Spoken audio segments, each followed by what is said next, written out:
Welcome to Stranger Encounters. I'm Tommy Salmons. Today's guest is an entrepreneur providing high-quality, accessible web platforms for medical practices in Scotland. In 8 months, he and his business partner took an idea from nothing to a robust product and half a dozen clients.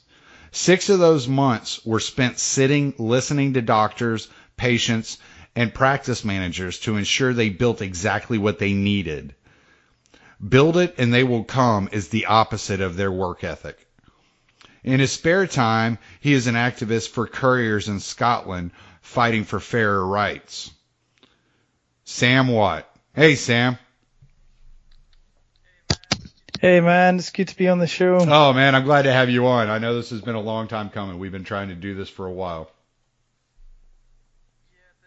Yeah, the time difference certainly makes it a little bit difficult. It is currently midnight here in Scotland. Well, I mean, this is right up your alley then. Yeah, so I'm kind of a night owl, so this is when I do a lot of my work actually a lot of the time. I found out that for my work, I actually work best quite into the night, and I stopped trying to be a morning person. One of the things I learned about myself this year. That was one of my favorite, and what I didn't mention in your intro is that you are also a vlogger and you have a YouTube channel, and you let people follow your path as an entrepreneur. And that was one of my favorite of your episodes, was when you were talking about your time management and how it mattered to you and what you learned about yourself. And by being an entrepreneur, how often is it that you have one of these epiphanies that you've actually learned something new about yourself? Well, I think that it's probably every week or two. There's a new set of things that I discover about myself, because when you're your own boss, you kind of set yourself certain deadlines. You need to manage yourself very, very carefully, and at the end of the day, you are your most important asset in business. So what ends up happening is you have to spend, a lot of attention on your asset, which is yourself, if you actually want your business to do well, because the health of the business is so closely tied to, your own emotional, spiritual, and physical health. So I'm developing myself all the time. It's the most important thing I do. I make sure I invest in myself in a ton of different ways. So if you want to ask me anything about that, then just go ahead. Yeah, absolutely. So when you say you invest in yourself, are you talking like self-help books? Are you talking about gym memberships? What are we talking about there? How do you invest in yourself? So I make sure that I invest in a gym membership. That's probably one of the biggest things that I make sure I have as a priority. I know that if I'm not working out, everything else suffers. Like kind of mentally, I'm not always there properly if I've not got a good workout in. You say the previous day, I definitely notice it in the other aspects of my life when I don't actually take care of my body. This is a funny one, I'm a bit of a minimalist, so I don't like things. So when it rolls around to my birthdays and Christmases, people are always asking me, what can I get you? What can I get you? And I don't want anything. But what people have started doing, and I really like this, is I ask for massage vouchers. So every birthday and Christmas now I get a huge amount of massage vouchers. So throughout the whole year, I've got these vouchers available for me, and I can just go and have a massage basically whenever I want, which is just so good to de-stress and get yourself kind of having some personal time where you're just spending it on yourself and making sure that you're taking really, really good care of yourself. So that's another sort of investment that I have in myself.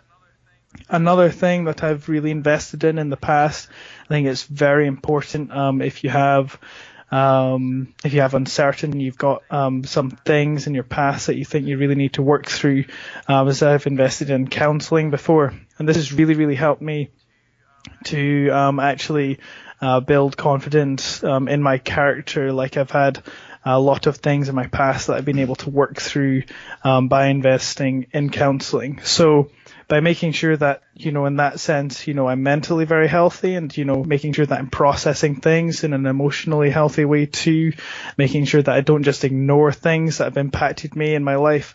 That's something that also keeps me in a really good place, which, has a very good impact, therefore knock-on impact on the business too. So that's a couple of examples. Okay. Well, one of the interesting things I've found about you is you're really young and you're really ambitious. And when I was young, I was ambitious too, but I was also lazy. And so, how did you motivate yourself to not only start a company at such a young age, but to build it so quickly? That's a good question. Let's think about this. So when I decided I wanted to start my own business, I was actually finishing university here in Scotland. I managed to start university quite young in Scotland. You can kind of skip the last year of high school if you get good enough qualifications in your second last year. And so I actually started university at 16 and got my Bachelor of Engineering at 21. So actually, no, I was 20. I was 20 when I got my degree. But I've always kind of just been really, really hard on myself. I've always set myself really, really high standards. I've managed to find a bit more of a balance recently, but essentially I've always set really ambitious goals for myself. And so far I've accomplished most of the things that I want to do. What made a big difference in terms of moving from like an education system into doing my own thing is that, here's what engaged me in terms of my passion. When I was in my last year of university, like I was listening to a lot of entrepreneurs, a lot of speakers on the subject of business and entrepreneurship. And I realized that I wanted what they had. I realized that all the jobs that I'd had before where somebody else structured my life and somebody else told me the value that I needed to provide to other people and somebody else told me what my paycheck was, I was miserable in those situations and I didn't realize why. I realized that I needed the creative freedom to build my own thing.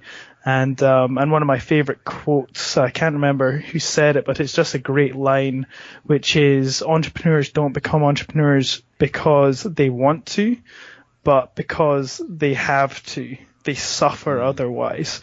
I think it's very closely linked to how your personality is, whether you actually go into entrepreneurship or not.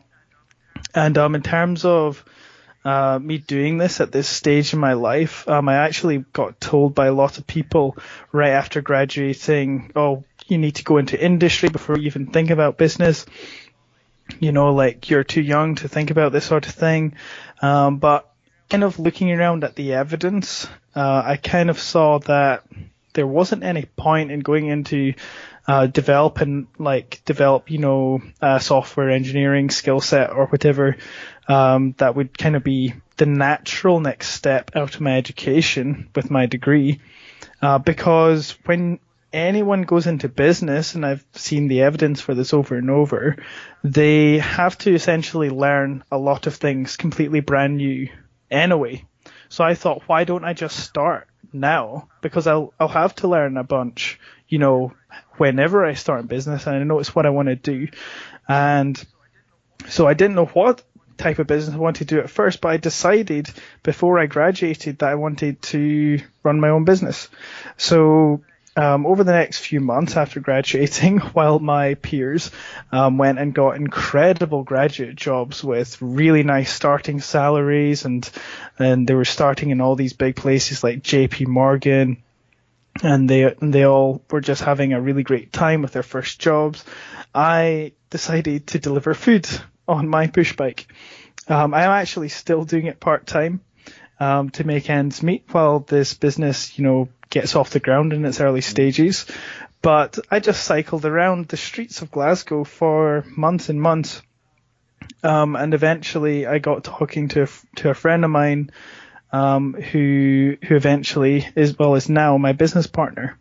And he had this great idea for medical practices, because medical practices in the UK have had medical practices in the UK. That's Kylon actually just trying to Skype me there. Bad timing. In the UK have had really, really bad websites. For the last decade, they've been underserved by these suppliers that just bring substandard web technology in, and it's just not been a good situation. So my business partners saw that there was an opportunity to be had, and initially we were both a bit dubious, because we were like, okay, we've got 2 or 3 main suppliers in the UK that are doing this. One of them has more than 50% market share, which is really daunting, but their product was so bad that we knew it'd be quite simple to do something better. Even from the starting point of using 2018 web technology in 2018, and we started from there. So I knew I wanted to go into business for a while.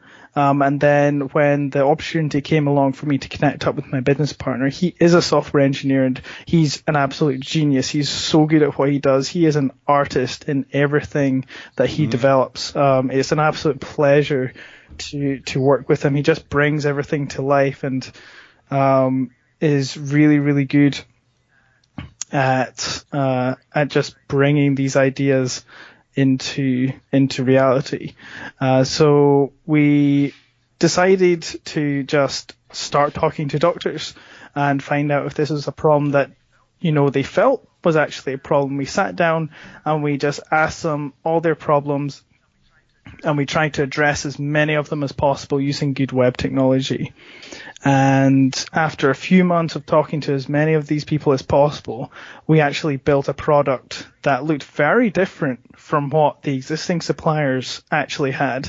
And we realized that, the existing suppliers don't know their clients. They don't know the medical practices. They don't sit down and actually understand what their needs are. And so what we've done is we've actually built something that is incredible. It wasn't just 2018 web technology in 2018. We went above and beyond, and we've developed something that is actually very, very usable by these practices and is helping them out in a big way. One of the things that we do is in Scotland, we're fortunate enough to have free healthcare. But what that means is that there are often bottlenecks in the system. There are often really long waiting times, and the practices can often be overloaded. The health service is changing slightly to make this a little bit easier. So they're providing extra services. You can get a lot more help from your pharmacist now, and various other services just really help you to actually get the most relevant care you need, while also reducing the strain on medical practices specifically. So what we do is we make sure that before people actually go and talk to a doctor, they actually are aware of all these resources, and we make sure that these resources are prominently displayed and that they can search for any conditions or ailments, problems that they may have before they actually can get to the contact number of the practice on the page.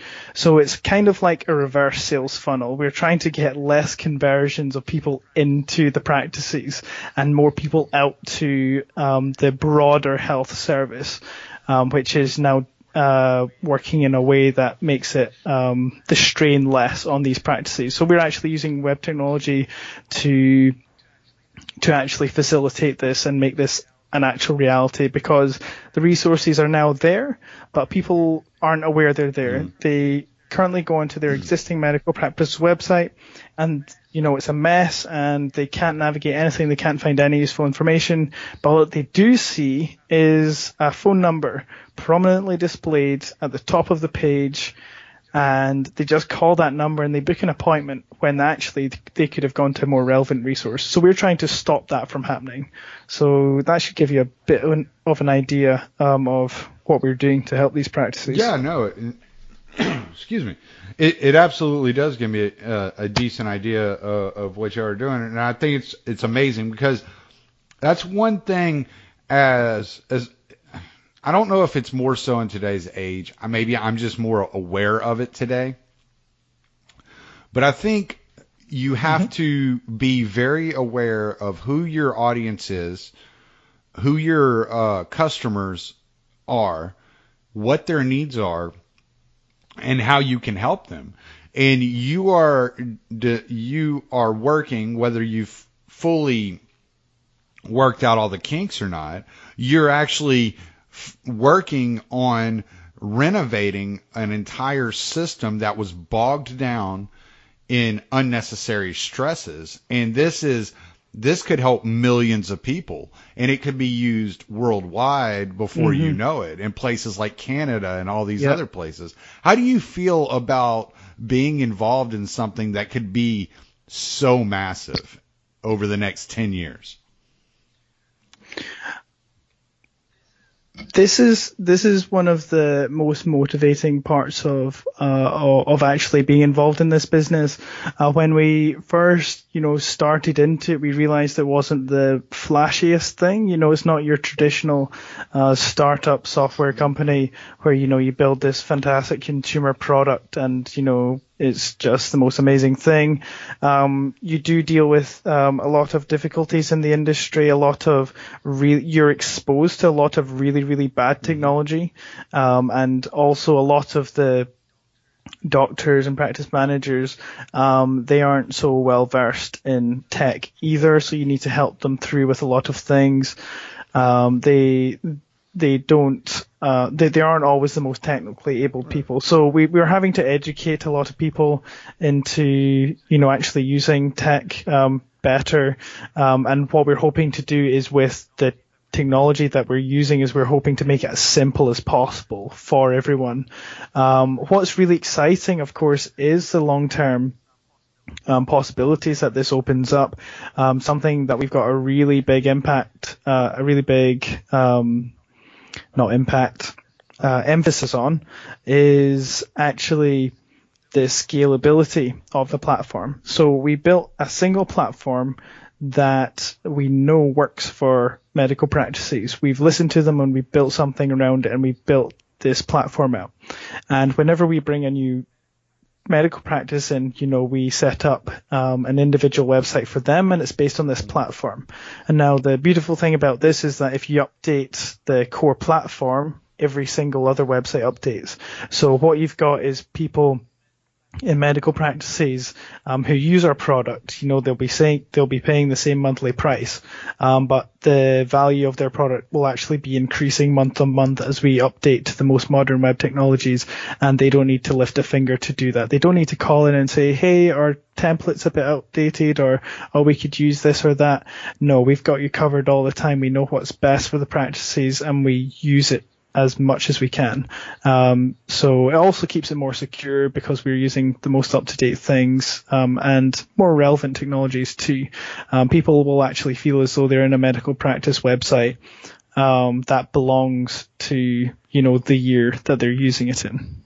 So we do see the potential to go global, but right now we're just trying to get to a few more practices in Scotland and grow as much as we can in our immediate geographical area. But yes, it's incredibly exciting to know that we could have an amazing impact on people's health.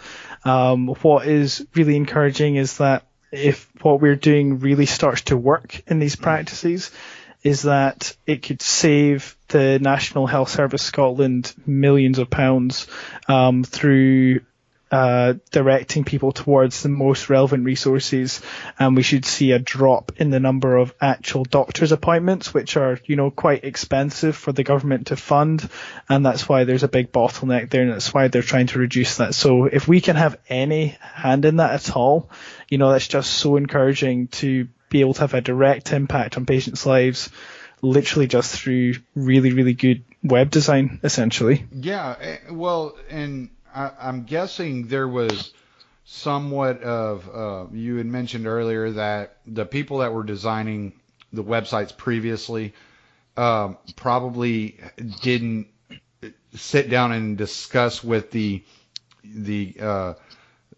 practitioners about what they actually needed and what they needed these websites to do. They were probably looking at things from a strictly engineering standpoint. Or did y'all find like what the key issue was with the previously designed websites? There were several issues, and we've got lists and lists of all the issues. It's why we thought there was such an opportunity, because just by fixing all the issues, we would immediately have a better product.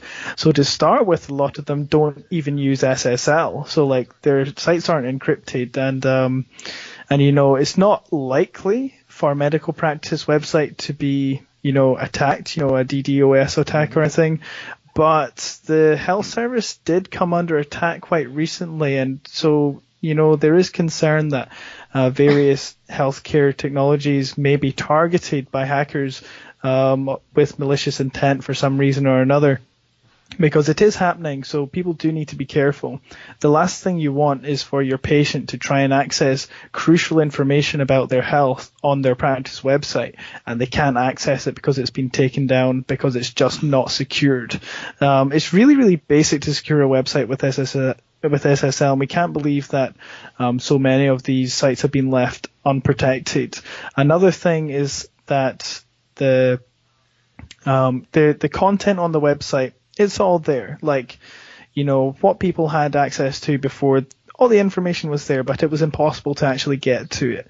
So what we've done is we've worked really closely with the doctors and talked to patients, and also we've talked to one or two world-leading accessibility experts who, work with screen reader technologies and voice recognition software to actually test it with these people and say, okay, we're building this, and can we have some feedback on this? And the feedback that we've got is that it's incredibly accessible. We've used a very clean, minimal user interface, and we've also used the most up-to-date accessibility standards.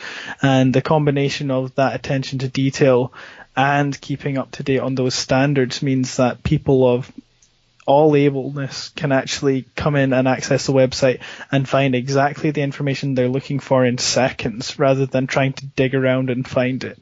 So it's just it looks really, really stripped back and almost bare in some areas than previous websites. But what it does do is it actually is fit for purpose, because people don't need a huge long list of things that aren't relevant to them. They just need the information they need quickly. So we've got a search functionality which we're optimizing all the time based on the input that's going into it, what patients are most frequently looking for. But also, we've just got straight away on the front page the main things that people look for. So if they need to order repeat prescriptions, we've got immediate information on that. You've got information on how to register with the practice. You've got information on like disabled access to the practice. Just all the basics that you actually go to look for are there already. So we've just really simplified things quite a lot compared to what existed with previous suppliers. Another thing is just mobile responsiveness. So many of these websites previously, they weren't even mobile responsive, and with over 50% of all internet traffic coming through mobile devices, it's just unacceptable. For something as basic as healthcare, you should be able to look on your phone and find the information you need from your practice website, and people just weren't able to do that effectively before. So we fixed a lot of things. We've just built something that should have these things as standard, and then what we've actually built on top of that is something that's stellar. So I'm really, really proud of our product. We've been working very hard on it. Yeah, it sounds like it, and it sounds like what you found was making it more user friendly was what was missing. Mm-hmm. Now, yeah. One of the things, and I brought up your age earlier. You're 22 or 23? I'm 21. Oh, you're 21. Actually. Okay. I knew you were in your early 20s Yeah. still. I couldn't remember. One of the cool things I find about this, and this is something I try to talk to people about um, on every show. This is kind of a subject I kind of turn into, is we've entered a new age. And we went from the agriculture age to the industrial age, and now we're at the infancy, and I call it the infancy of the technological age. And the reason I call it the infancy is I still believe there's a lot to come that we haven't experienced yet. I don't think people have accessed or found on a broad scale what you're actually capable of as far as creating your own independent businesses in this area and in the realm of technology. How do you feel like do you feel like the school system prepared you for what you were going to be facing in the new age, and how do you think that kids could better prepare themselves going through school and coming up in today's society? What I would say is that perhaps what I studied was mismatched to what I eventually did. And what I do is actually I make sure that I draw on all my experiences as much as possible. My degree, while I don't use it every day, I could actually do everything I need to do with this business without my degree. What it has helped me in, I could say, is that it did give me a bit more of a technical grounding in computer systems and software development, so I can look at what my business partner has done and he can explain things without having to say much, because I can look at what he's doing and I can actually understand why he's done things and how it works, even if that's not what I've actually gone into in business. So I wouldn't say that everything that I needed to know for business came out of my education through the traditional schooling systems. Actually, at the beginning of this year, I was kind of sitting there thinking I actually am quite unequipped in a lot of ways. I've got a lot to learn. And so I started looking at college courses, university courses, and I was thinking, this is ridiculous. All this stuff is outdated. It's not based on practical information. There aren't actually examples that you can work on, to take into business. It's all theoretical. So what I did was I started looking for trainings and business accelerators and things like that. And I actually was listening to Kylan Ginger's podcast, Successful Dropout, and I was listening to an episode by Stephen Worley, who has this incredible platform, Life Skills That Matter, and he is really invested in the future of self-employment. He is a big advocate for the big changes that are coming in terms of self-employment. The statistics are showing that more and more people are going to be self-employed as automation comes into play. People will be able to rely on corporations and companies less, and people are going to have to start thinking more for themselves in terms of the value that they're going to have to provide for people to actually generate an income. So I was listening to his podcast and I was like, this guy really knows what he's talking about. And I explored some of his resources and signed up to his mailing list. And just as I did that, he actually had a business accelerator kind of ready to go, like just in like 2 or 3 weeks time from the date of the email. And I was like, this is really, really interesting. So I jumped on a call with him, and he kind of walked me through a lot of the things that would be learned through the accelerator. And it just seemed like everything he talked about ticked a box in my knowledge that I didn't have, and I knew I'd be able to learn from it. So it was a 1-month accelerator, and I went for it and I signed up for it. and it was the best money I ever spent. Way better than doing a college course or university course. That is what gave me a lot of my practical business knowledge that I am using today. And so it didn't actually come from the traditional education system. It came through another training that someone had provided through their experience working with thousands of other businesses. So definitely not conventional. In terms of what advice I would give to people maybe currently in school who would like to find out more about technologies of the future and what's really going to be the next thing to start building businesses on. I would say that, you've got access to thousands of mentors these days. You can go into YouTube and you can look up, Tony Robbins videos. You can look up Gary Vaynerchuk. You can look up CEOs of incredible organizations who are just killing it in the world today. And you can learn so much from them. And you should listen to these guys because they know what they're talking about. They've made millions. Some of them have made billions. And that's because they have been able to predict the direction that things are going in, and actually investing in the future. So if you want to kind of know what to focus your attention on and try and learn, you should listen to the people who are really, really influential in this space. I know social media is just like exploding as a space for young people to get into business on in terms of building communities, which can eventually be monetized. I know Gary Vaynerchuk talks a lot about that. There are just so many resources available that you should just get stuck in on the internet with the attitude of learning rather than consuming media, because you can learn so much. There's so many resources available, more than have ever been available to us in the history of mankind, right at our fingertips.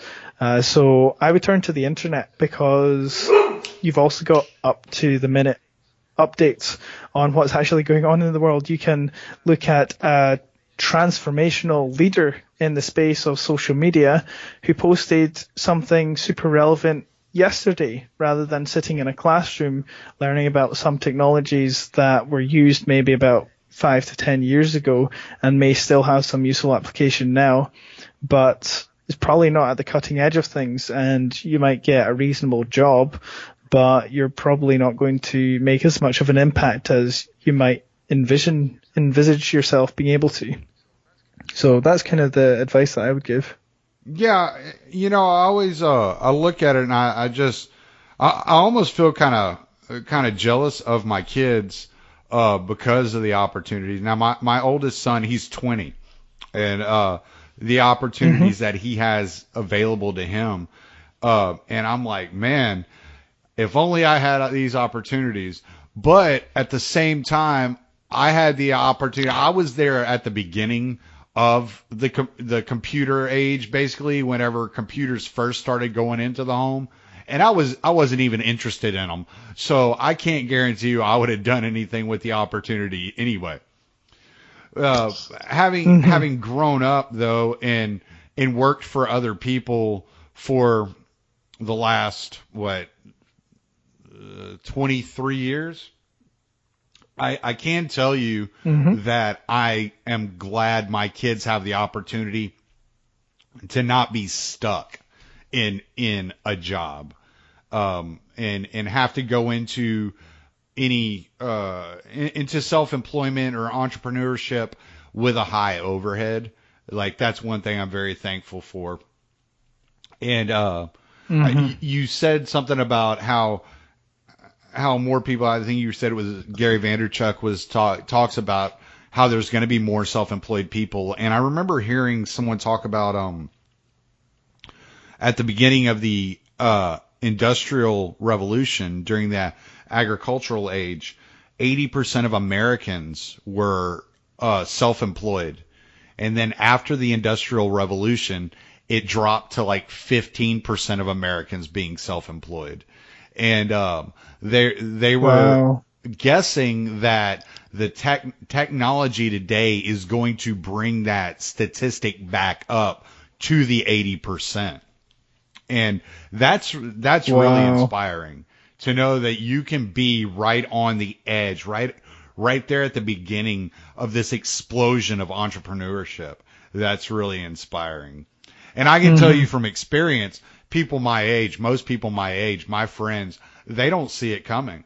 I try to tell them, look, you're hankering for these factories to open back up and this, that, and the other to happen to provide jobs for Americans, but that's not going to be where Americans are finding their income. That's not your children's future. And if I were you, I'd be thankful for that. You know, your children have a much brighter and more profitable future ahead of them.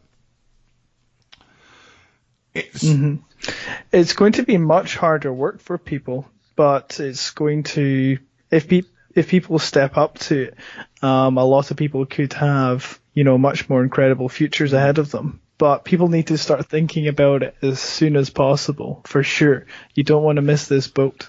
Well, yeah, you got to start thinking outside the box. You can't be stuck in the past, for sure. Now, I want to kind of shift gears here a little bit, and I want to talk to you about your vlog, and yeah, go for what it. inspired you to give people, the YouTube viewers out there, what inspired you to give them access to not only your journey, but your struggles and your successes?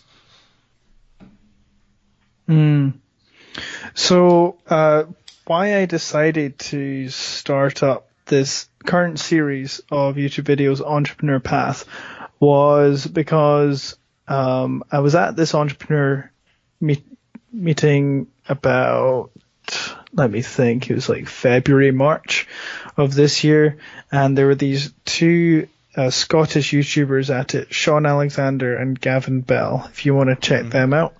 And they were talking about the importance of personal brand, you know, in today's modern age. And I was listening to them talk, and they both have businesses which kind of coexist really nice in a symbiotic relationship with their, you know, online presence as vloggers. And they were talking about the impact that it's had has been incredible, the amount of opportunities that it's opened up, and also the platform that it's really given them to speak about things that are important have been just incredible.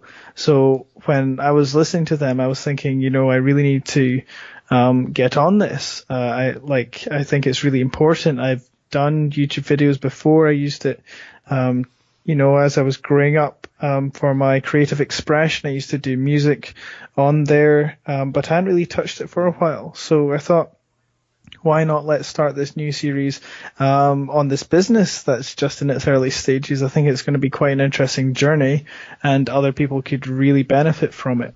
And it's something that could just really help me to put myself out there in terms of my beliefs and my values. These are things that I really want to share with people.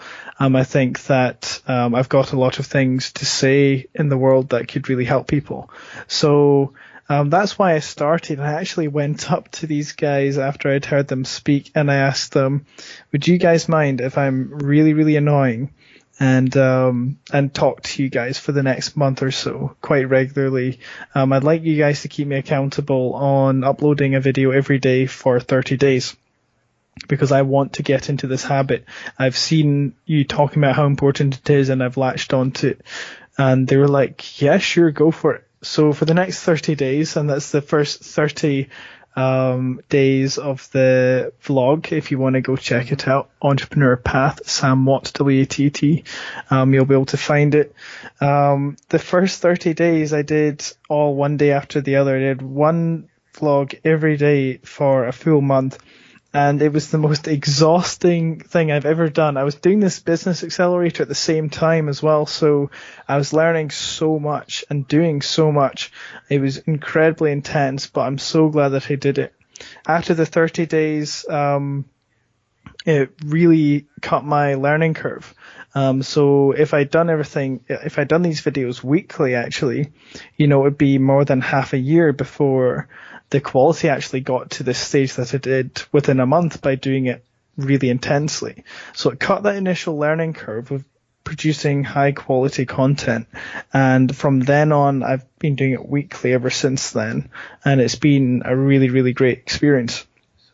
So that's why I started to do it, because these guys really inspired me to, actually. And I just really love it. It's actually a really creative thing to do. I really enjoy sitting down in front of the camera and, talking about what's going on. And I enjoy spending that time just listening to music and editing my videos too.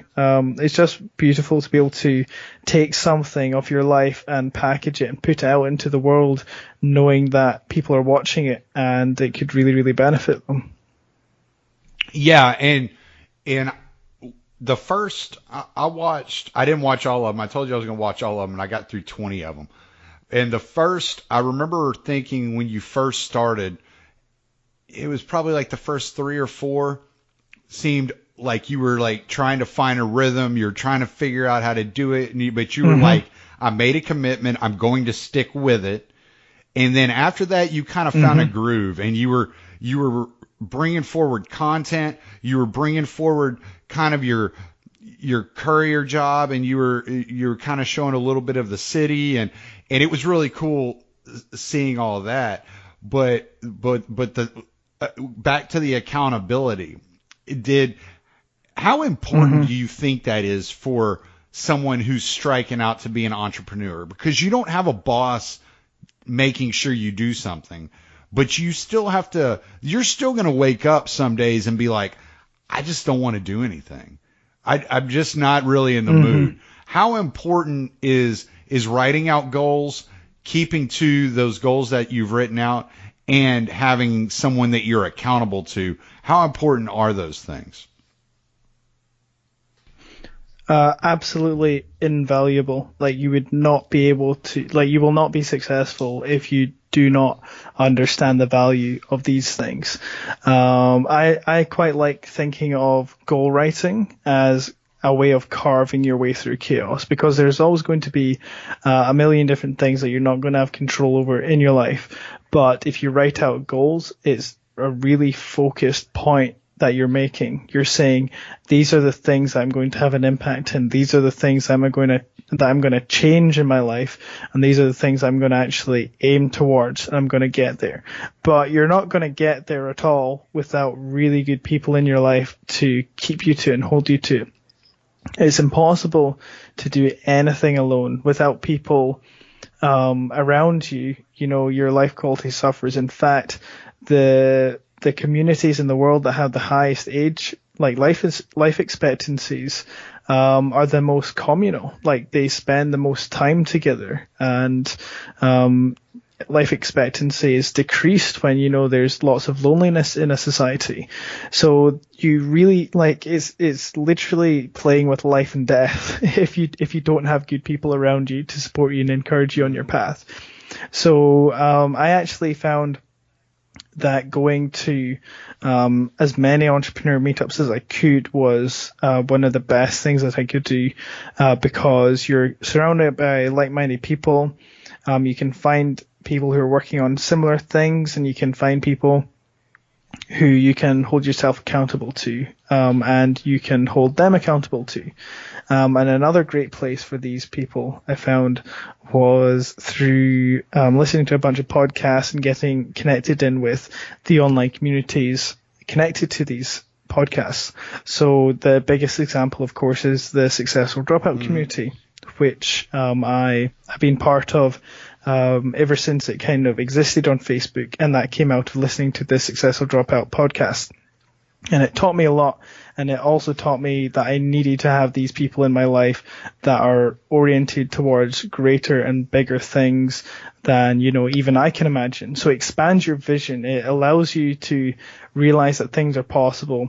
And when you get connected in with these people, people are really willing to help because they're excited to see your journey, and they're also excited to help you. So what I would recommend, if you haven't got anything like that in your life, excuse me, if you don't have anything like that in your life, if you get connected into a community of like-minded people, then you will be able to find people to be accountable to, is just really, really helpful in getting towards your goals. I can't emphasize how important it is. I talk about it in a lot of my videos, actually. You've probably picked up on it. Yeah, no, and you talk about, you not only talk about a lot in your videos, you've brought it up, in the developing of your videos, and the way that you started the whole process with your videos was, hey, I need to be accountable to somebody to make sure I do this, because I'm not sure I'm going to stick with it for 30 days if I don't have somebody saying, hey, make sure you put that video up today. And you could tell I could tell that there were days, that you were just like, man, I didn't want to do this, but you get rolling on a topic and you have such good information that you're putting out there, and then you realize how excited you are about the topic, and bam, you're motivated again. You could see it, in your videos. And I think that's really important for people to understand, that those influences in your life, and people tell you are the average of the 5 people you hang around with the most for a reason. If you're hanging around with a bunch of negative people, you're going to end up being negative. You need to be interacting with the people that are going or already where you want to be, in the next 5-10 years. And I think that's extremely important. Yeah, absolutely. I've definitely found that as I've changed the groups of people that I've hung around with, especially with an emphasis on other entrepreneurs, but not just those kinds of people, but people who, whatever they want in life, they set the goals and they go after it. The more I've surrounded myself with these people, the easier I found it to actually adopt that mentality myself. Like, you're so heavily influenced by the people that you spend your time with, and so I had to actually sacrifice like some friends and some people that I hung around with, but because I knew that if I spent any more time with them, like, I would continue to be similar to them in some of their habits and their activities, particularly people who weren't really driven and going after goals, and were maybe more satisfied with the job that, for example, wouldn't necessarily be so, or a lot of people view what I do as quite high risk, and it is in some senses, but essentially something where they could be more comfortable, and I'm not comfortable with being comfortable, so to speak. I need to be always building and creating, and by being able to do this business, I am constantly in that place. I'm having to stretch myself every single day, and I need to have people around me who have similar mindsets. Otherwise, I'd be like, oh, look how easy it is. They can just sit there and have a really nice, relaxing weekend or an evening. They don't have to worry about their clients all the time. But I know that it wouldn't be worth it, because the end result, I'm sure, will be so worth it for the work that gets put in. Right. And being in Scotland and in the UK, is it difficult to be an entrepreneur? And I would ask if it's more difficult in the US, but you don't have an experience with being an entrepreneur in the US. But is it difficult? Do they discourage it, or is it an encouraged practice? I think it would probably depend on who you talked to. But I came up against a lot of resistance. I actually, I'll share it. So I was in a relationship for a long time, and the person who I was with did not believe, the entrepreneurship was a viable option at all, and eventually that relationship ended because I couldn't be myself in that relationship. I knew I was an entrepreneur. I knew I needed to do something where I didn't have a boss. I needed to be my own boss. And I was called irresponsible and selfish, and somebody who's taking high risks, which didn't make any sense. And all because actually it was, something that I wanted to do, which, appeared irresponsible and something that, couldn't work. It was something that's too high risk and it's not something you should do. And so that was a really, really difficult experience for me. I've had a number of people who've also raised serious doubts about my ability to do this. In fact, at a lot of entrepreneur meetups in Scotland, which is, the place that you feel, you'd be encouraged to be entrepreneurial. I've had, I must note, it's people who are probably in their 40s and 50s who probably don't understand, the change that's actually happening. They said, you need to get your experience in industry. You need to go and do this, that, the next thing before you can start in business. And and I remember just looking at each of them and just saying, well, I think you're wrong. I'm making a good go of this business and I'll talk to you in 5 years, or maybe I won't talk to you then because you probably won't be worth my time with that sort of attitude. Yeah. So I can. Oh, I'm sorry. Go ahead. And finish. So it's not without its challenges. No, sorry, it's okay. So it's not without its challenges, but there are people who are very encouraging, and there are people who are really, really excited to see what I'm doing. There are a couple of really close friends that I made in these entrepreneur meetups that are available in Glasgow, in Scotland, and there are some just incredible people. So it's a real mixed bag. It's a real mixed bag, but I think that it's probably true anywhere in the world that that you will come up against resistance, because you do have to break free of the traditional systems almost everywhere in the Western world, specifically, to actually go into entrepreneurship. It's not something that you're told you can do very often as a child. Yeah, I know one thing that is prominent in America's past, and it doesn't always show in the entrepreneur spirit, but is rugged individualism is definitely quite an American cultural trait.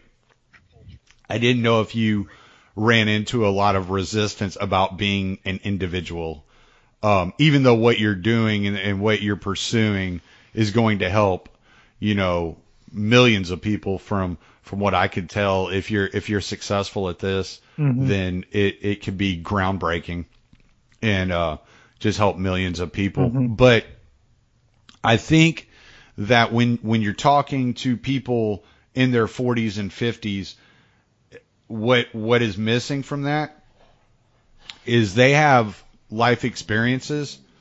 Excuse me one second. Sorry. They have some life experiences that lead them to believe that they are who they are.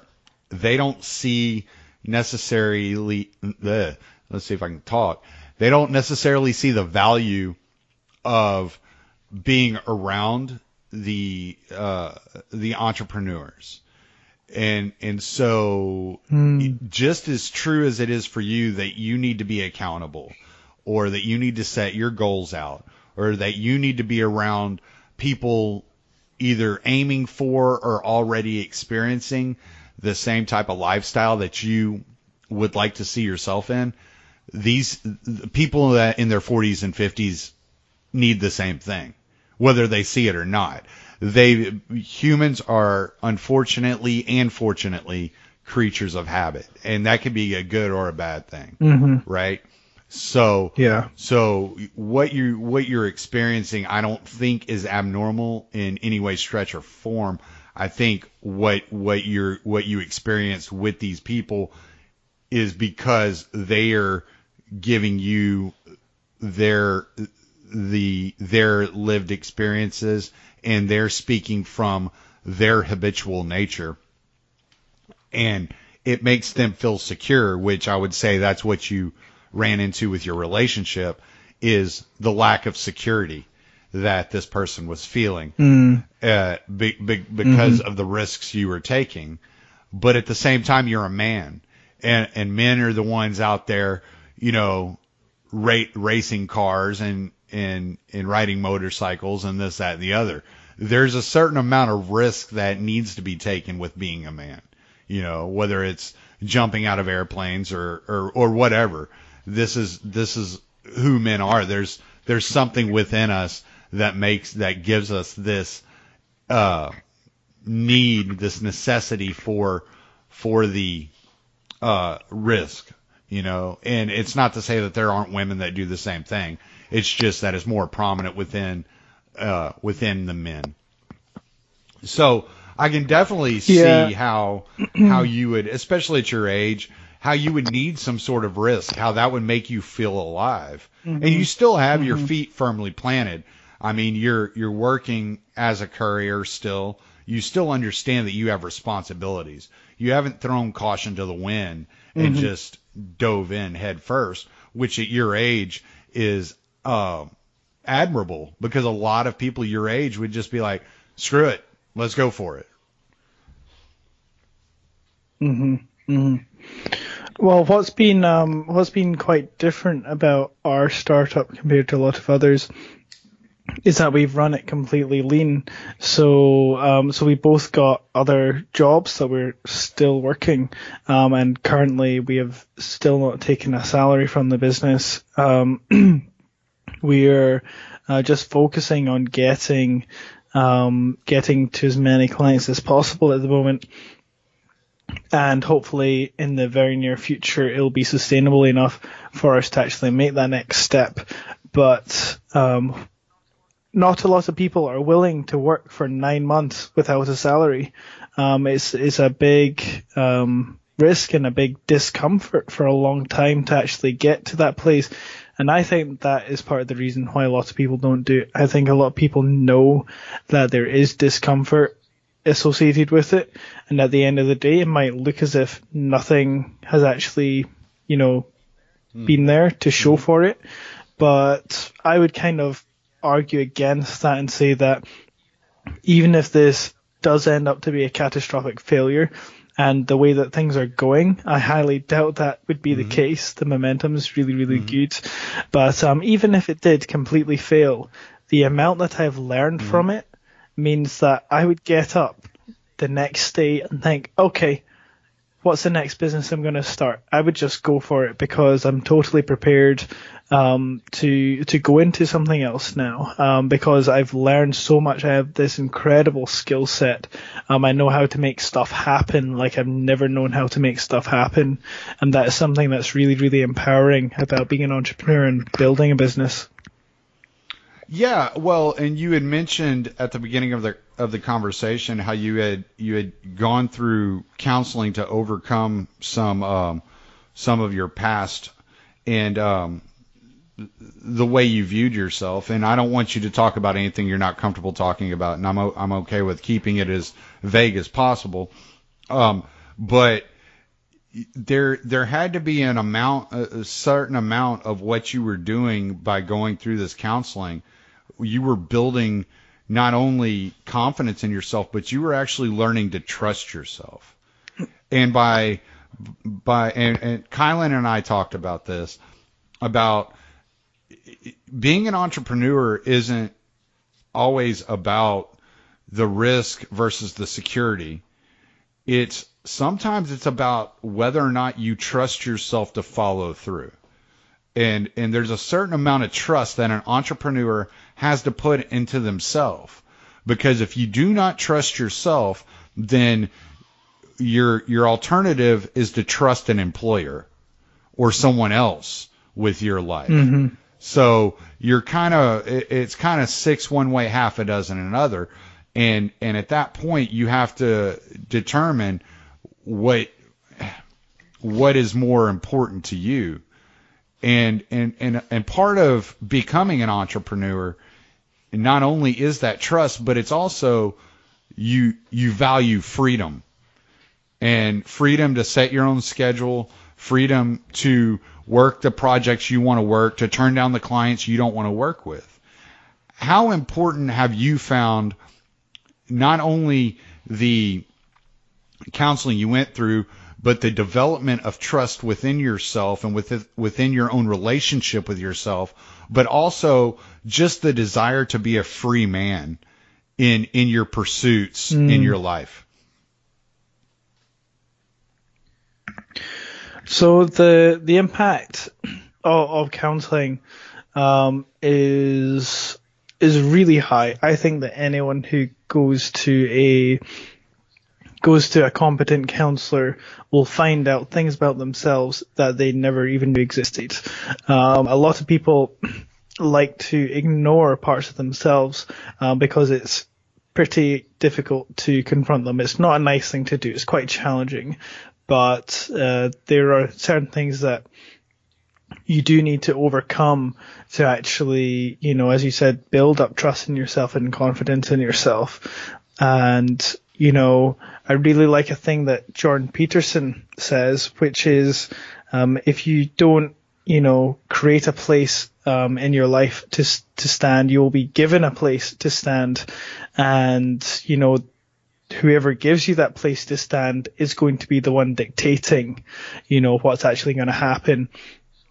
So you do need to deal with yourself much more when you're an entrepreneur. That's why I talked so much earlier on the importance of self-development and self-care and just looking after yourself and being really conscious of who you are.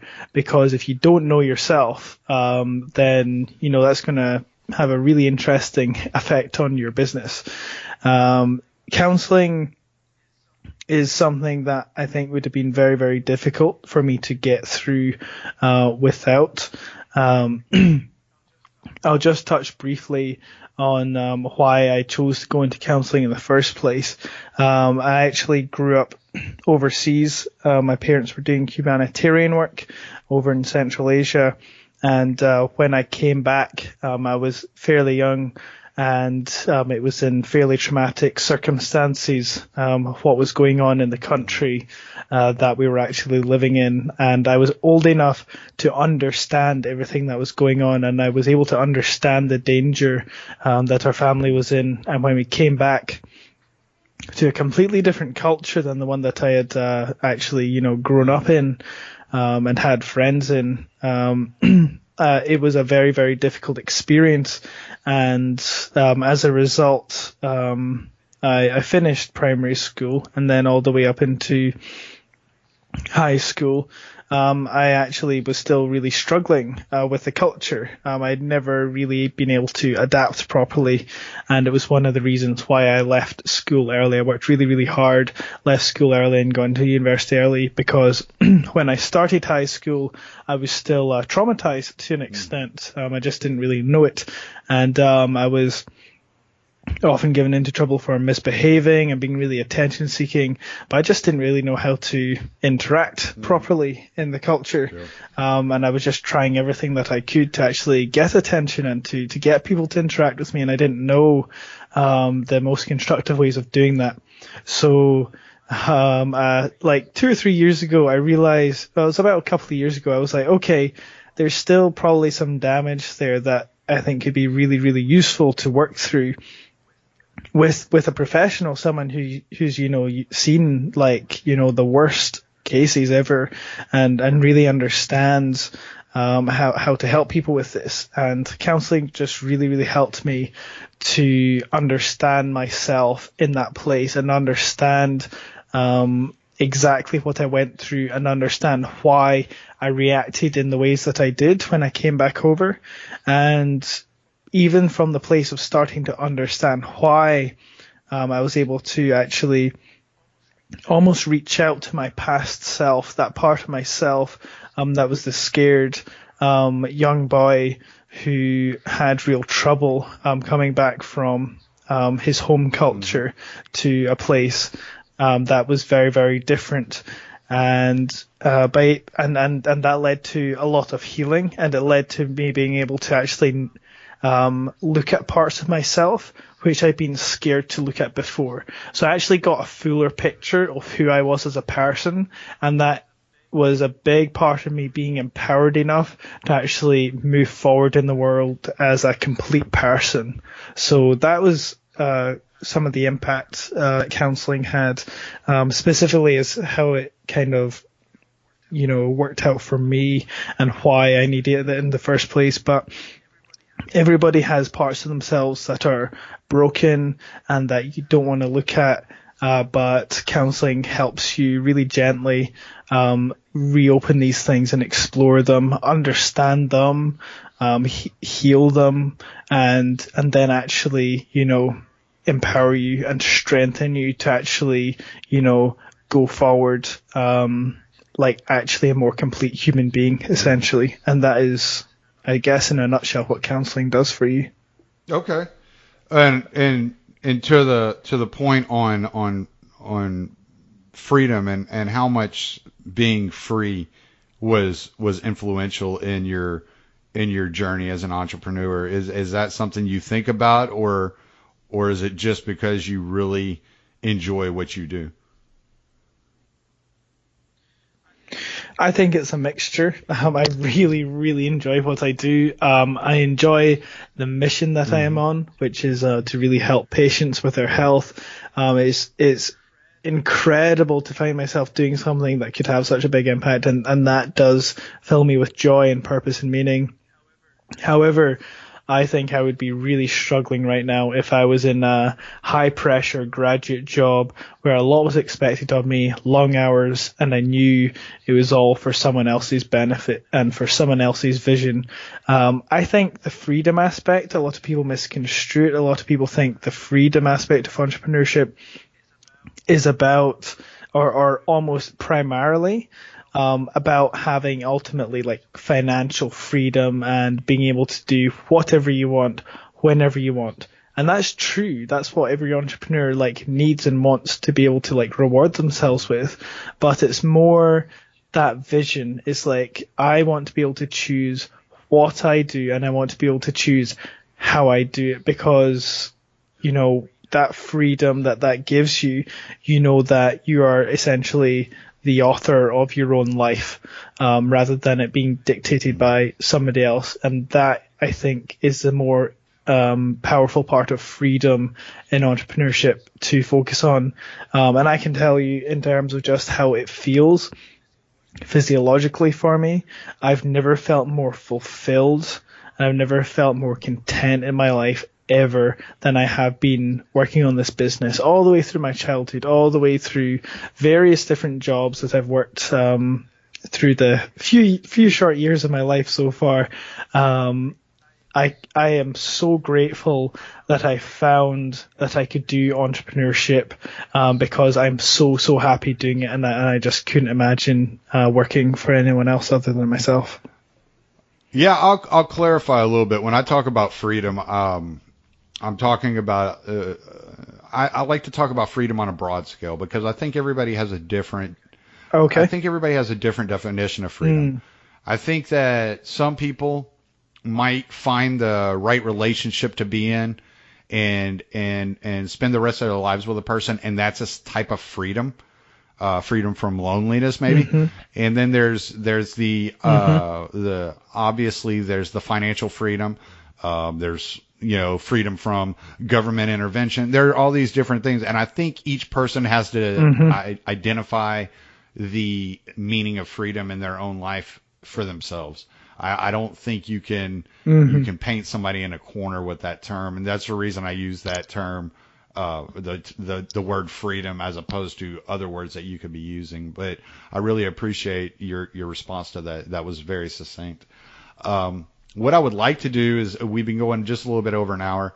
I would like to go ahead and shut it down, but I want to give you an opportunity to make any closing statements, closing thoughts, and put out any plugs, anywhere people can find you. Make sure we repeat Entrepreneur Path on YouTube, any websites they can be watching you at, any blogs that you're writing at, anything like that you want to plug, and then we'll shut it down.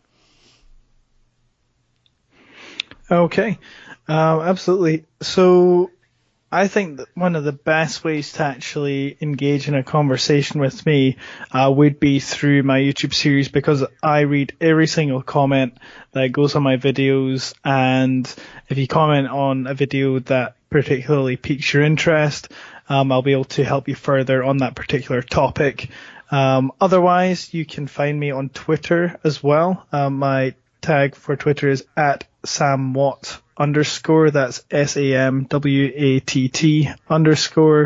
And I'm kicking about Twitter every now and then as well. So if you've got any questions, I'd love to help you out at all.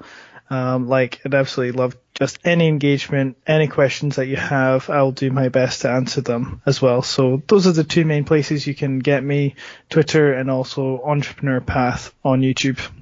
All right. That was a great interview, man, and I really appreciate it. And I would just like to thank everybody that listened. This was Stranger Encounters with Sam Watt. I'm Tommy Salmons. Late.